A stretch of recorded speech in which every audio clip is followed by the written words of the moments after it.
குழந்தைகளுடைய வாழ்க்கையில் மிக மிக முக்கியமான பருவம். இதுதான் வாலிப பருவம். தனித்து செயல்பட துடிக்கும் பருவம். பெற்றோர்கள் சொல்வது கசக்கிற ஒரு பருவம். உலக மனிதர்களுடைய படிப்பினால் ஏமாற்றப்படுகிற பருவம். நண்பர்களை நம்பும் பருவம்.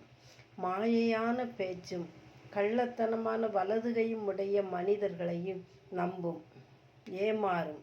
அப்பேற்பட்ட மனிதர்களை பார்க்க சந்திக்க துடிக்கும் பருவம். மனிதர்களை நம்பி ஏமாறவோ பாழாய் போகவோ கெட்டு போகவோ சீரழிந்து விடக்கூடாது என்பதற்காகத்தான் ஆண்டவர் சொல்கிறார், உன் வாலிப பிராயத்தில் உன் சிருஷ்டிகரை நினை என்று. ஆம், அவர்தான் நாயகர்.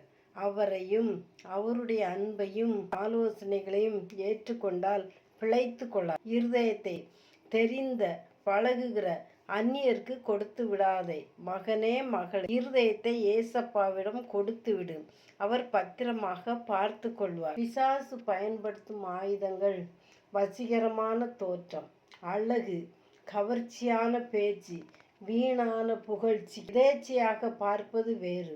உன்னை சுற்றி வருவதையும் ஹெல்ப் கேட்பது போல் வாட்ச் பண்ணுவதையும் தேங்க்ஸ் சொல்லுவது போல் உன்னை செயல்படுத்த நினைப்பவர்களிடம் சிஸ்டர்களை கண்டால் தூர விலகுவது போல் விலகிவிடும். போன் நம்பரை கேட்டால் தவிர்த்து விடு. முடியாத பட்சத்தில் பெற்றோர்கள் நம்பரை கொடு. மொபைலை ஒரே பாலினம் என்றோ அதர் பாலினம் என்றோ கொடுக்காதே. உன் பாலினத்தில் இருந்துகிட்டே உன்னை விற்று போடும் ஃப்ரெண்ட்ஸ் உண்டு.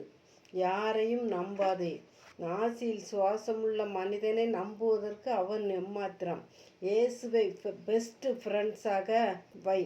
உன் பெற்றோரை ஃப்ரெண்ட்ஸாக வைத்து கொண்டு நீ சந்திக்கும் நல்லதோ கெட்டதோ அவர்களிடம் ஷேர் பண்ணு.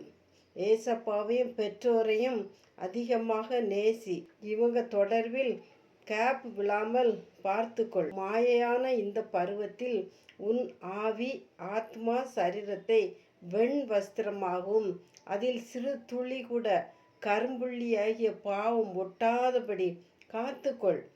அப்படி காத்து கொண்டால் உன்னை போல் பாக்கியவான் வேறு யாருமே இல்லை.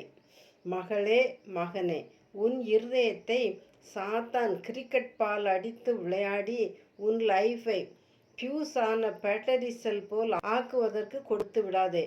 Be careful. மாயையான நீர்க்குமிழி போல் தோன்றி மறைகிற வாலிப பருவத்தை ஏசப்பாவிடம் ஒப்படைத்து விடு. அல்லேலூயா.